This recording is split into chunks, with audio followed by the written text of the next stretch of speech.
తెలంగాణ ముఖ్యమంత్రి రేవంత్ రెడ్డి స్వయంగా పర్యవేక్షిస్తున్న మున్సిపల్ శాఖలో అవినీతి కొత్త పుంతలు తొక్కుతుందా అంటే అవుననే సమాధానం వస్తుంది. బీఆర్ఎస్ హయాంలో కంటే కూడా ఇప్పుడు కాంగ్రెస్ పాలనలో అవినీతి కొత్త శిఖరాలకు చేరిందనే ఆరోపణలు వినిపిస్తున్నాయి.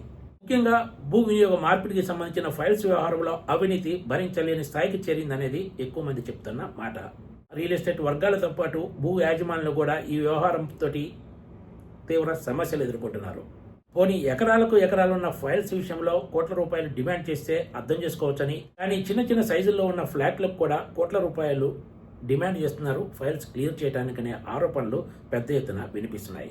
దీంతో చాలామంది ఇప్పట్లో తమ ఫైల్స్ క్లియర్ కావని ఒక నిర్ణయానికి వచ్చి వాటి గురించి ఫాలోఅప్ చేయడం కూడా వదిలేశారని మున్సిపల్ శాఖ వర్గాలు తెలిపాయి. బీఆర్ఎస్ హయాంలో కూడా ఇలాంటి ఫైల్స్కు డబ్బులు తీసుకున్న ఉదంతాలు ఉన్నాయని, కానీ ఇంత భారీ స్థాయిలో డిమాండ్ చేసింది మాత్రం ఇప్పుడే అనేది ఎక్కువ మంది చెప్తున్న మాట.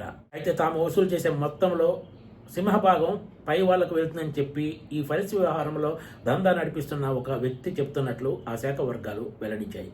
అయితే ఈ వ్యవహారం అంతా ముఖ్యమంత్రి రేవంత్ రెడ్డికి తెలిసి జరుగుతున్నాయో లేదో అర్థం కావటం లేదంటూ ఆ శాఖ వర్గాలు వ్యాఖ్యానిస్తున్నాయి. అయితే ఇంత భారీ స్థాయిలో సాగుతున్న వ్యవహారం ఆయన దృష్టికి వెళ్లకుండా జరిగే అవకాశం ఉండదని ఆ శాఖకు చెందిన అధికారి ఒకరు అభిప్రాయపడ్డారు. భూ వినియోగ మార్పిడి ఫైల్స్ క్లియరెన్స్ కి సంబంధించి ప్రభుత్వంలో ఒక కమిటీ ఉంటుంది. ముఖ్యంగా హెచ్ఎండిఏ పరిధిలో ఉండే భూములకు సంబంధించి మున్సిపల్ శాఖ అనుమతి ఎంతో కీలకం.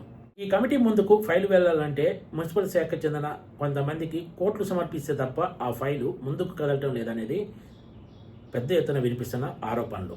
ఏ ఫైల్ అయినా సరే క్లియరెన్స్ కావాలంటే కోట్లు సమర్పించాల్సిందే అనేది మున్సిపల్ శాఖలో పెద్ద ఎత్తున ప్రచారం జరుగుతోంది. అసలే గత కొన్ని సంవత్సరాలుగా రియల్ ఎస్టేట్ మార్కెట్ మందకొడిగా సాగుతున్న తరుణంలో ఇలాంటి అవినీతి వ్యవహారాలు మరింత ఇబ్బందికరంగా మారాయి. దీంతో రియల్ ఎస్టేట్ డెవలపర్లతో పాటు భూ యాజమానులు కూడా పలు సమస్యలు ఎదుర్కొంటున్నారు. స్వయంగా ముఖ్యమంత్రి పర్యవేక్షిస్తున్న శాఖలో అవినీతి ఈ స్థాయికి చేరటం అనేది ఏమాత్రం ఊహించని పరిణామంగా ఆ శాఖ వర్గాలు కూడా వ్యాఖ్యానిస్తున్నాయి. ఒక్క భూ వినియోగ మార్పిడి ఫైల్స్లోనే కాకుండా అనుమతుల విషయంలో కూడా మున్సిపల్ శాఖలో అవినీతి పెద్ద ఎత్తున సాగుతున్నట్లు ప్రచారం జరుగుతోంది. దీంతో అధికారంలో ఎవరున్నా కూడా మున్సిపల్ శాఖలో అవినీతి కామన్ అన్న చందంగా పరిస్థితి తయారైంది. Please subscribe TGTV.